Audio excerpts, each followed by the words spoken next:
नारायणं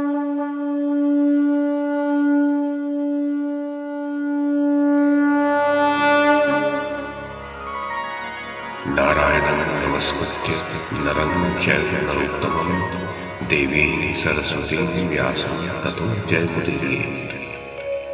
ओम नमो भगवते वासुदेवाय, ओम नमः पितामहाय, ओम नमः प्रजापतिभ्यः, ओम नमः कृष्णद्वैपायनाय, ओम नमः सर्वविघ्नविनायकेभ्यः।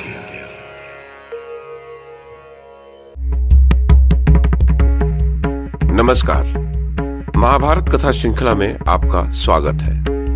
श्रीमन महर्षि वेद व्यास द्वारा रचित महाकाव्य महाभारत को एक कथा श्रृंखला के रूप में प्रस्तुत करते हुए पिछली कड़ी में मैंने मूल संस्कृत ग्रंथ के प्रथम पर्व, जो आदि पर्व के नाम से प्रसिद्ध है, उसके 13वें उपपर्व अर्थात वैवाहिक पर्व में द्रौपदी व पांडवों के पूर्वजन्म एवं विवाह की जो कथा कही गई है उसे आपको सुनाया था। जैसा कि मैंने पिछली कड़ी में बताया था, इस कथा के साथ ही वैवाहिक पर्व समाप्त होता है और उसके पश्चात आता है आदि पर्व का 14वां उपपर्व, जो विदुरागमन राज्यलंब पर्व शीर्षक से उल्लेखित है। तो अब इस कड़ी में इसी विदुरागमन राज्यलंब पर्व में धृतराष्ट्र द्वारा विदुर को पांचाल देश भेजने की जो कथा कही गई है उसे मैं कमल किशोर आपको सुनाता हूँ।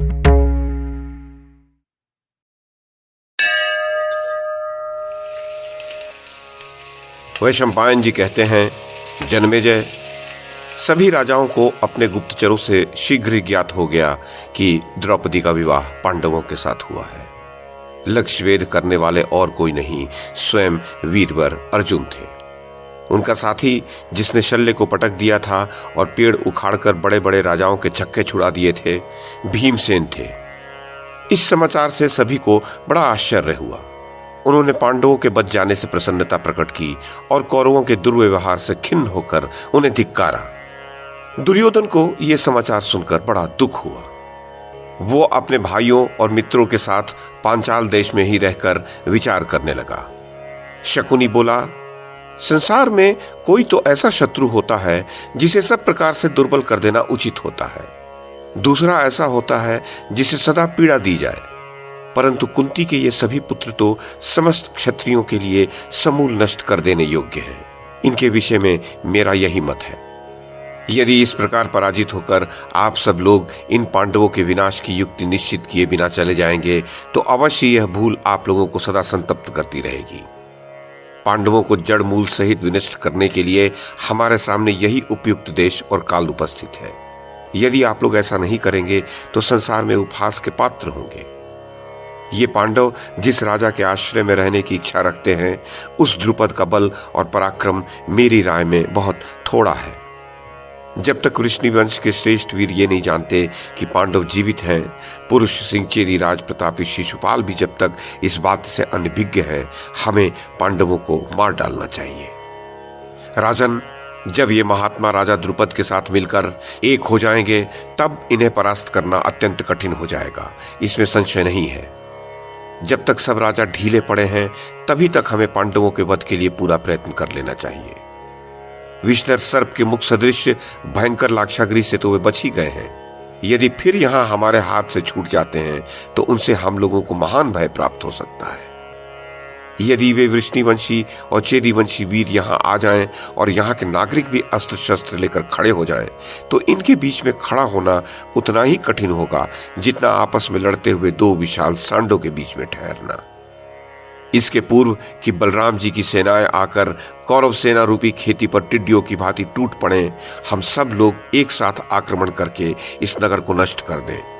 नरश्रेष्ठ वीरों, मैं इस अवसर पर यही सर्वोत्तम कर्तव्य मानता हूं। वैशंपायन जी कहते हैं, दुर्बुद्धि शकुनी का यह प्रस्ताव सुनकर सोमदत्त कुमार भूरिश्रवा ने यह उत्तम बात कही। अपने पक्ष की और शत्रु पक्ष की भी सातों प्रकृतियों को ठीक ठीक जानकर ही देश और काल का ज्ञान रखते हुए 6 प्रकार के गुणों का यथाअवसर प्रयोग करना चाहिए। दर्शकों को मैं बता दूं, राज्य के स्वामी, अमात्य, सुहृद, कोश, राष्ट्र, दुर्ग और सेना, इन 7 अंगों को 7 प्रकृतियां कहते हैं। संधि, विग्रह, यान, आसन, द्वैधी भाव और समाश्रय, ये 6 गुण हैं। इनमें शत्रु से मेल रखना संधि, उससे लड़ाई छेड़ना विग्रह, आक्रमण करना यान, अवसर की प्रतीक्षा में बैठे रहना आसन, दुरंगी नीति को व्यवहार में ले आना द्वैधी भाव और अपने से बलवान राजा की शरण लेना समाश्रय कहलाता है। तो भूरिश्रवा ने कहा, स्थान, वृद्धि, क्षय, भूमि, मित्र तथा पराक्रम, इन सब की ओर दृष्टि रखते हुए यदि शत्रु संकट से पीड़ित हो तभी उस पर आक्रमण करना चाहिए। इस दृष्टि से देखने पर मैं पांडवों को मित्र और धन दोनों से संपन्न समझता हूं। वे बलवान तो हैं ही, पराक्रमी भी हैं और अपने सत्कर्मों द्वारा समस्त प्रजा के प्रिय हो रहे हैं। केवल प्रारब्ध से प्रजा उनकी सेवा नहीं करती, प्रजा के मन को जो प्रिय लगता है उसकी पूर्ति अर्जुन अपने प्रयत्न द्वारा करते रहते हैं। मैं ऐसे किसी वीर को नहीं देखता जो अपने बल से पांडवों का वास्तव में उच्छेद कर सके। उनकी प्रभाव शक्ति विपुल है, मंत्र शक्ति भी प्रचुर है तथा उत्साह शक्ति भी पांडवों में सबसे अधिक है। युधिष्ठिर इस बात को अच्छी तरह जानते हैं कि कब स्वाभाविक बल का प्रयोग करना चाहिए तथा कब मित्र और सैन्य बल का। राजा युधिष्ठिर साम, दान, भेद और दंड नीति के द्वारा ही यथा समय शत्रु को जीतने का प्रयत्न करते हैं, क्रोध के द्वारा नहीं, ऐसा मेरा विश्वास है। पांडुनंदन युधिष्ठिर प्रचुर धन देकर शत्रुओं को, मित्रों को तथा सेनाओं को भी अपने पक्ष में कर लेते हैं और अपनी नींव को सुदृढ़ करके शत्रुओं का नाश करते हैं। मैं ऐसा मानता हूं कि इंद्र आदि देवता भी उन पांडवों का कुछ नहीं बिगाड़ सकते जिनकी सहायता के लिए कृष्ण और बलराम दोनों सदा कमर कसे रहते हैं। यदि आप लोग मेरी बात को हितकर मानते हो, यदि मेरे मत के अनुकूल ही आप लोगों का मत हो, तो हम लोग पांडवों से मेल करके जैसे पांचाल देश आए थे वैसे ही अब यहां से लौट चले। भयानक पराक्रमी राजाओं द्वारा पांडवों को सब ओर से घिरा हुआ जानकर समस्त यदुवंशी वीर प्रचंड अस्त्र शस्त्र लिए यहां उपस्थित हो जाएंगे। अतः हम धृतराष्ट्र पुत्र दुर्योधन की पांडवों के साथ संधि कराकर अपने राज्य लौट चले। यदि आप लोगों को मेरी बात पर विश्वास हो और मेरा यह मत सबको ठीक जचता हो तो आप सब लोग इसे काम में लाएं। हमारा यही सर्वोत्तम कर्तव्य है और मैं इसी को राजाओं के लिए कल्याणकारी मानता हूं। वैशंपायन जी कहते हैं, जन्मेजय, राजा दुर्योधन के मन में बड़ा दुख हुआ। वह अश्वत्थामा, मामा शकुनी, कर्ण, कृपाचार्य तथा अपने भाइयों के साथ द्रुपद की राजधानी से हस्तिनापुर के लिए लौट पड़ा। मार्ग में दुशासन ने लज्जित होकर दुर्योधन से धीरे धीरे कहा, यदि अर्जुन ब्राह्मण के वेश में न होता तो वह कदापि द्रौपदी को न पा सकता था। राजन, वास्तव में किसी को यह पता ही नहीं चला कि वह अर्जुन है। मैं तो भाग्य को ही प्रबल मानता हूं, पुरुष का प्रयत्न निरर्थक है। तात, हमारे पुरुषार्थ को धिक्कार है, जबकि पांडव अभी तक जी रहे हैं। इस प्रकार परस्पर बातें करते और पुरोचन को कोसते हुए वे सब कौरव दुखी होकर हस्तिनापुर पहुंचे। पांडवों की सफलता देखकर उनका चित्त ठिकाने न रहा। महातेजस्वी कुंती कुमार लाक्षागृह की अग्नि से जीवित बचकर राजा द्रुपद के संबंधी हो गए। ये अपनी आंखों देखकर और धृष्टद्युम्न, शिखंडी तथा द्रुपद के अन्य पुत्र युद्ध की संपूर्ण कलाओं में दक्ष हैं, इस बात का विचार करके कौरव बहुत भयभीत हो गए। उनकी आशा निराशा में परिणत हो गई। उनके हस्तिनापुर पहुंचने पर वहां का सब समाचार सुनकर विदुर जी को बड़ी प्रसन्नता हुई। वे उसी समय धृतराष्ट्र के पास जाकर बोले, महाराज, धन्य है, धन्य है, कुरुवंशियों की अभिवृद्धि हो रही है। धृतराष्ट्र भी प्रसन्न होकर कहने लगे कि बड़े आनंद की बात है, बड़े आनंद की बात है। धृतराष्ट्र ने ऐसा समझ लिया कि द्रौपदी मेरे पुत्र दुर्योधन को मिल गई, इसीलिए उन्होंने भांति भांति के आभूषण भेजने की आज्ञा देते हुए कहा कि वर वधू को मेरे पास लाओ। विदुर ने बतलाया कि द्रौपदी का विवाह पांडवों के साथ हुआ और वे बड़े आनंद से द्रुपद की राजधानी में निवास कर रहे हैं। धृतराष्ट्र ने कहा, विदुर, पांडवों को तो मैं अपने पुत्रों से भी बढ़कर मानता हूं। उनके जीवन से, विवाह से, द्रुपद जैसा संबंधी प्राप्त होने से मैं और भी प्रसन्न हुआ हूं। द्रुपद के आश्रय से वे बहुत ही शीघ्र अपनी उन्नति कर लेंगे। विदुर ने कहा, मैं चाहता हूं कि जन्म भर आपकी बुद्धि ऐसी ही बनी रहे। जब विदुर वहां से चले गए तब दुर्योधन और कर्ण ने धृतराष्ट्र के पास आकर कहा कि महाराज, विदुर के सामने हम लोग आपसे कुछ भी नहीं कह सकते। आप उनके सामने शत्रुओं की बढ़ती को अपनी बढ़ती मानकर हर्ष प्रकट करते हैं। हमें तो रात दिन शत्रुओं के बल के नाश की धुन में लगे रहना चाहिए।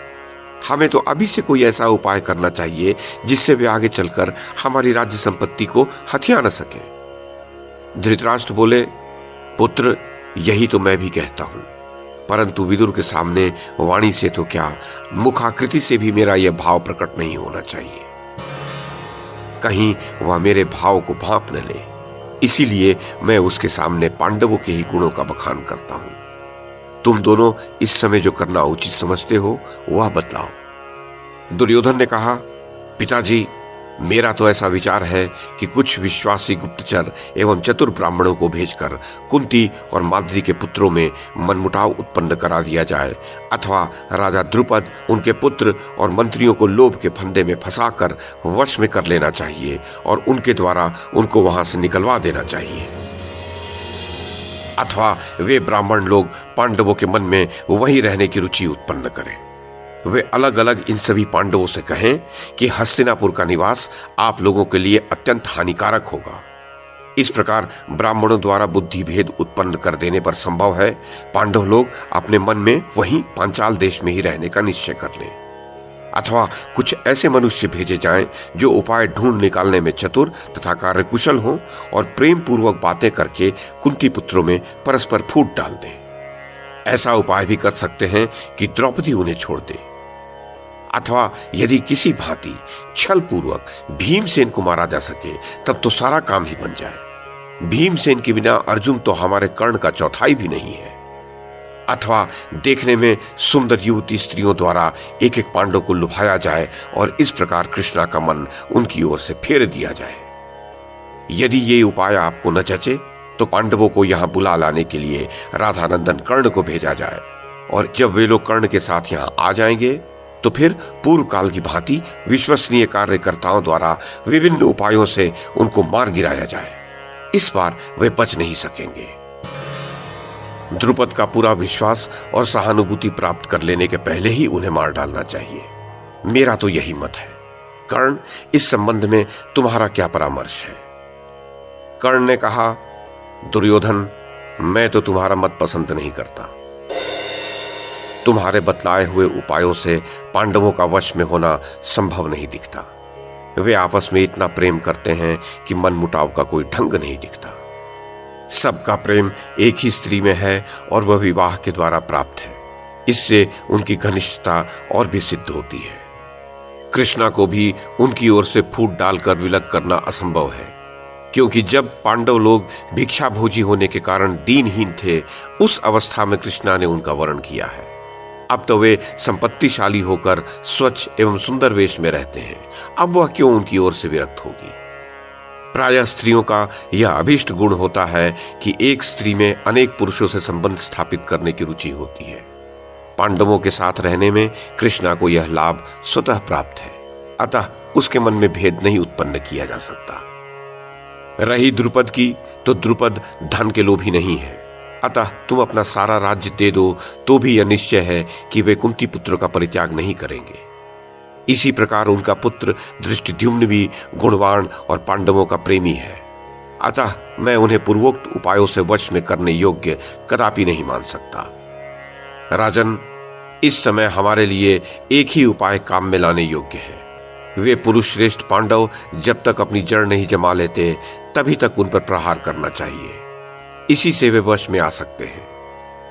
तात, मैं समझता हूं तुम्हें मेरा यह मत पसंद आएगा।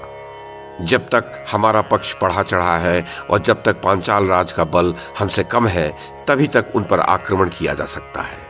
इसमें दूसरा कुछ विचार न करो। राजन, गांधारी नंदन, जब तक पांडवों के पास बहुत से वाहन, मित्र और कुटुंबी नहीं हो जाते, तभी तक तुम उनके ऊपर पराक्रम कर लो। पृथ्वीपते, जब तक पांचाल नरेश अपने महापराक्रमी पुत्रों के साथ हमारे ऊपर चढ़ाई करने का विचार नहीं कर रहे हैं, तभी तक तुम अपना बल विक्रम प्रकट कर लो। क्षत्रिय के लिए पराक्रम की ही प्रशंसा की जाती है। पराक्रम करना ही शूरवीरों का स्वधर्म है। हम लोग विशाल चतुरंगिणी सेना के द्वारा राजा द्रुपद को कुचलकर शीघ्र ही यहां पांडवों को बंदी बनाकर ले आए। न साम से, न दान से और न भेद की नीति से पांडवों को वश में किया जा सकता है। अतः उन्हें पराक्रम से ही नष्ट करो। पराक्रम से पांडवों को जीतकर इस सारी पृथ्वी का राज भोगो। नरेश्वर, इसके सिवा दूसरा कोई कार्य सिद्धि का उपाय मैं नहीं देखता। वैशंपायन जी कहते हैं, जन्मेजय, कर्ण की बात सुनकर प्रतापी धृतराष्ट्र ने उसकी बड़ी सराहना की और तदनंतर कहा, पुत्र कर्ण, तुम शस्त्र में तो कुशल हो ही, नीति में भी कुशल हो। जो कुछ तुमने कहा है वह तुम्हारे अनुरूप ही है। परंतु मेरा यह विचार है कि आचार्य द्रोण, भीष्म पितामह, विदुर और तुम दोनों सब मिलकर इस संबंध में फिर विचार कर लो और ऐसा उपाय निकालो जिससे परिणाम में सुख मिले। वैशंपायन जी कहते हैं, जन्मेजय, इसके पश्चात राजा धृतराष्ट्र ने भीष्म पितामह आदि को बुलवाया। सब लोग गुप्त स्थान में बैठकर विचार करने लगे। भीष्म पितामह ने कहा, मुझे पांडवों के साथ वैर विरोध करना पसंद नहीं है। मेरे लिए धृतराष्ट्र और पांडु तथा दोनों के लड़के एक से हैं। मैं सबसे एक सा प्रेम करता हूं। जैसे मेरा धर्म पांडवों की रक्षा करना है, वैसे ही तुम लोगों का भी है। मैं पांडवों से झगड़ा करने का समर्थन नहीं कर सकता। तुम उनके साथ मेल मिलाप का व्यवहार करो और उनका आधा राज्य उन्हें दे दो। जैसे तुम इस राज्य को अपने पिता पितामहों का समझते हो, वैसे ही यह उनके पिता पितामहों का भी तो है। दुर्योधन, यदि यह राज्य पांडवों को नहीं मिलेगा तो तुम या भरत वंश का कोई भी पुरुष अपने को उस राज्य का स्वत्वाधिकारी कैसे कह सकेगा? तुम जो अभी राजा बन बैठे हो, यह धर्म के विपरीत है। तुमसे भी पहले वे राज्य के अधिकारी हैं। तुम्हें प्रसन्नतापूर्वक उनका राज्य लौटा देना चाहिए। इसी में तुम्हारा और सब लोगों का भला है, अन्यथा नहीं।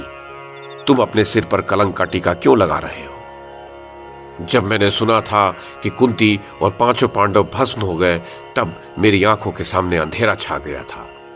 उनके जलने का दोष जितना तुम पर लगाया गया, उतना पुरोचन पर नहीं। अब पांडवों के जीवित रहने और मिलने से तुम्हारी अपकीर्ति मिटाई जा सकती है। पांडवों के जीवित रहते स्वयं इंद्र भी उन्हें उनके राज्य से वंचित नहीं कर सकते। वे बुद्धिमान और धर्मात्मा है, आपस में मेलजोल भी रखते हैं। उन्हें तुमने अब तक जो राज्य से दूर रखने का प्रयत्न किया है, वह अधर्म है। धृतराष्ट्र, मैं तुम्हें स्पष्ट रूप से अपनी सम्मति बतलाए देता हूं। यदि तुम्हें धर्म से रत्ती भर भी प्रेम है, तुम मेरा प्रिय और अपना कल्याण करना चाहते हो, तो शीघ्र से शीघ्र पांडवों का आधा राज्य उन्हें लौटा दो। वैशंपायन जी कहते हैं, जन्मेजय, तब द्रोणाचार्य ने कहा, धृतराष्ट्र, मित्रों का यही धर्म है कि जब उनसे कोई परामर्श लिया जाए तो वे धर्म, अर्थ और यश की वृद्धि करने वाली सम्मति दे। मैं महात्मा भीष्म की सम्मति सराहता हूं। सनातन धर्म के अनुसार मैं यही ठीक समझता हूं कि पांडवों को आधा राज्य दे दिया जाए। आप किसी प्रियवादी पुरुष को द्रुपद की राजधानी में भेजिए। वह पांडवों और नववधु द्रौपदी के लिए अनेक प्रकार के रत्न और सामग्री लेकर जाए और द्रुपद से कहे कि महाराज द्रुपद, आपके पवित्र वंश में संबंध होने से समस्त कुरुवंश को, राजा धृतराष्ट्र और दुर्योधन को बड़ी प्रसन्नता हुई है। इसे वे अपने कुल और गौरव की वृद्धि मानते हैं। इसके पश्चात वह कुंती और पांडवों को आश्वासन दे, समझावे बुझावे। जब उन लोगों के चित्त में आपके प्रति विश्वास का उदय हो जाए और वे शांत हो जाएं, तब उनके सामने यहां आने का प्रस्ताव उपस्थित करें। द्रुपद की ओर से स्वीकृति मिलने पर दुशासन और विकर्ण सेना एवं सामंतों सहित जाकर सम्मान के साथ द्रौपदी और पांडवों को ले आवे। उन्हें उनका पैतृक राज दे दिया जाए। उनका आदर करने से सारी प्रजा आप पर प्रसन्न होगी, क्योंकि सब लोग ऐसा ही चाहते हैं। इस प्रकार मैं स्पष्ट रूप से महात्मा भीष्म की सम्मति का अनुमोदन करता हूं और आपके हित का परामर्श देता हूं। इसी में आपके वंश की भलाई है। वैशंपायन जी कहते हैं, जन्मेजय, भीष्म पितामह और द्रोणाचार्य की बात सुनकर कर्ण जल भून रहा था। उसने कहा कि महाराज, पितामह भीष्म और आचार्य द्रोण आपके द्वारा सब प्रकार से सम्मानित और सत्कृत हैं। आप प्रायः इनसे अपने हित का परामर्श लेते ही रहते हैं। यदि विधाता ने आपके भाग्य में राज लिखा है, तो सारे संसार के शत्रु हो जाने पर भी वह आपके हाथ से नहीं छिन सकता। यदि कोई अपने हृदय के भाव को छिपाकर अनिष्टकारी कामना से अमंगल को मंगल बतावे तो समझदार पुरुष को उसका कहा नहीं मानना चाहिए। सुना है पहले राजगृह में अंबुबीच नाम से प्रसिद्ध एक राजा राज्य करते थे। वे मागध राजाओं में से एक थे। उनकी कोई भी इंद्रिय कार्य करने में समर्थ नहीं थी। वे श्वास के रोग से पीड़ित हो एक स्थान पर पड़े पड़े लंबी सांसें खींचा करते थे। अतः प्रत्येक कार्य में उन्हें मंत्री के ही अधीन रहना पड़ता था। उनके मंत्री का नाम था महाकर्णी। उन दिनों वही वहां का एकमात्र राजा बन बैठा था। उसे सैनिक बल प्राप्त था, अतः अपने को सबल मानकर राजा की अवहेलना करता था। वह मूढ़ मंत्री राजा के उपभोग में आने योग्य स्त्री, रत्न, धन तथा ऐश्वर्य को भी स्वयं ही भोगता था। वह सब पाकर उस लोभी का लोभ उत्तरोत्तर बढ़ता गया। इस प्रकार सारी वस्तुएं लेकर वह उनके राज्य को भी हड़प लेने की इच्छा करने लगा। यद्यपि राजा संपूर्ण इंद्रियों की शक्ति से रहित होने के कारण केवल ऊपर को सांस ही खींचा करता था, तथापि अत्यंत प्रयत्न करने पर भी वह दुष्ट मंत्री उनका राज्य न ले सका। ये हमने सुन रखा है। राजा का राजत्व भाग्य से ही सुरक्षित था, उनके प्रयत्न से नहीं। अतः भाग्य से बढ़कर दूसरा सहारा क्या हो सकता है? महाराज, यदि आपके भाग्य में राज बदा होगा तो वह सब लोगों के देखते देखते वह निश्चय ही आपके पास रहेगा, और यदि भाग्य में राज्य का विधान नहीं है तो आप यत्न करके भी उसे नहीं पा सकेंगे। राजन, आप समझदार हैं, अतः इसी प्रकार विचार करके अपने मंत्रियों की साधुता और असाधुता को समझ लीजिए। किसने दूषित हृदय से परामर्श दिया है और किसने दोष शून्य हृदय से, इसे भी जान लेना चाहिए। वैशंपायन जी कहते हैं, जन्मेजय, तब द्रोणाचार्य ने कहा, अरे कर्ण, मैं तेरी दुष्टता समझ रहा हूं। तेरा हृदय दुर्भाव से परिपूर्ण है। तू पांडवों का अनिष्ट करने के लिए हमारे परामर्श को अनिष्टकारी बता रहा है। मैंने अपनी समझ से कुरुवंश की रक्षा और हित की बात कही है। यदि हमारे परामर्श से कुरुवंश का अहित दिख पड़ता हो तो तुझे जिससे हित दिखे वही कह। मैं कह देता हूं कि हमारा परामर्श न मानने से शीघ्र ही कौरव वंश का विनाश हो जाएगा। तब विदुर ने कहा, महाराज, हितैषी बंधु बांधवों का यह कर्तव्य है कि वे निसंकोच आपके हित की बात कहते, परंतु आप किसी की बात सुनना भी तो नहीं चाहते। इसी से उनकी बात को हृदय में स्थान नहीं देते। पितामह भीष्म और आचार्य द्रोण ने बहुत ही प्रिय और हितकर बात कही है, परंतु आपने अभी उन्हें कहां स्वीकार किया। राधानंदन कर्ण भी आपके लिए उसे हितकर नहीं मानते। मैंने अत्यंत सोच विचार कर यह देख लिया है कि भीष्म और द्रोण से बढ़कर आपका कोई मित्र नहीं है। ये दोनों धर्म और सत्यवादिता में दशरथ नंदन श्री राम तथा राजा गय से कम नहीं है। मेरा यह कथन सर्वथा संशय रहित है। ये दोनों महापुरुष अवस्था, बुद्धि और शास्त्र ज्ञान आदि सभी बातों में सबसे बढ़े चढ़े हैं। इनके हृदय में आपके और पांडु के पुत्रों के प्रति समान स्नेह भाव है। बाएं हाथ से भी बाण चलाने वाले अर्जुन को और तो क्या, स्वयं इंद्र भी युद्ध में नहीं जीत सकते। महाबाहु भीम, जिसकी भुजाओं में 10 सहस्त्र गजराजों का बल है, उसको देवता लोग भी युद्ध में कैसे जीत सकते हैं। रणबांकुरे नकुल सहदेव अथवा धैर्य, दया, क्षमा, सत्य और पराक्रम के मूर्तिमान विग्रह धर्मराज युधिष्ठिर को ही युद्ध के द्वारा किस प्रकार परास्त किया जा सकता है। आपको समझ लेना चाहिए कि पांडवों के पक्ष में स्वयं श्री बलराम जी और सात्विकी हैं। भगवान श्री कृष्ण उनके परामर्शदाता हैं। बलवान एवं असंख्य यदुवंशी उनके लिए प्राणों को न्योछावर करने के लिए प्रस्तुत हैं। यदि युद्ध हुआ तो पांडवों की विजय निश्चित है। यदि मान भी ले कि आपका पक्ष निर्बल नहीं है, तब भी जो काम मेल जोल से निकल सकता है उसे झगड़ा बखेड़ा करके संदेहास्पद बना देना कहाँ की बुद्धिमानी है। राजन, पुरोचन के हाथों जो कुछ कराया गया उससे आपका बहुत बड़ा अपयश सब ओर फैल गया है। अपने उस कलंक को आज आप पांडवों पर अनुग्रह करके धो डालिए। जब से प्रजा को यह ज्ञात हुआ है कि पांडव जीवित हैं, तब से सभी नागरिक अनागरिक उनके दर्शन के लिए उत्सुक हो रहे हैं। इस समय पांडवों के विरुद्ध कोई काम करने से राज्य विप्लव हो जाएगा। आप पहले अपनी प्रजा को प्रसन्न कीजिए। दुर्योधन, कर्ण और शकुनी आदि अधर्मी और दुष्ट हैं। इनकी समझ अभी तक कच्ची है। इनकी बात मत मानिए। मैंने आपको पहले ही सूचित कर दिया था कि दुर्योधन के अपराध से सारी प्रजा का सत्यानाश हो जाएगा। तब धृतराष्ट्र ने कहा, विदुर, भीष्म पितामह एवं आचार्य द्रोण बड़े ही बुद्धिमान एवं ऋषि तुल्य हैं। इनका मत मेरे परम हित का है। तुमने जो कुछ भी कहा है उसे मैं स्वीकार करता हूं। युधिष्ठिर आदि 5 पांडव जैसे पांडु के पुत्र हैं, वैसे ही मेरे भी हैं। मेरे पुत्रों की भांति ही राज्य पर उनका भी अधिकार है। तुम पांचाल देश में जाओ और राजा द्रुपद की अनुमति से कुंती, द्रौपदी तथा पांडवों को सत्कार पूर्वक यहां ले आओ। वैशंपायन जी कहते हैं, जन्मेजय, तदनंतर धृतराष्ट्र की आज्ञा से विदुर जी द्रौपदी, पांडव तथा महाराज यज्ञसेन के लिए नाना प्रकार के धन रत्नों की भेंट लेकर राजा द्रुपद की राजधानी के लिए प्रस्थित हुए।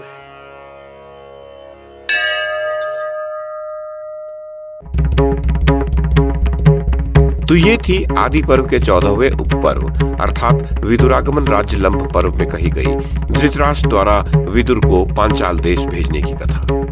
इस कड़ी में बस इतना ही। अगली कड़ी में इससे आगे की कथा सुनाऊंगा। YouTube के माध्यम से महाभारत की कथा को एक श्रृंखला के रूप में प्रस्तुत करने का हमारा ये प्रयास यदि आपको सराहनीय लगा हो तो कृपया इस कड़ी को लाइक और शेयर करें, चैनल को सब्सक्राइब करें और बेल आइकन को दबाएं। साथ में अन्य लोगों को भी देखने के लिए प्रेरित करें। धन्यवाद और नमस्कार।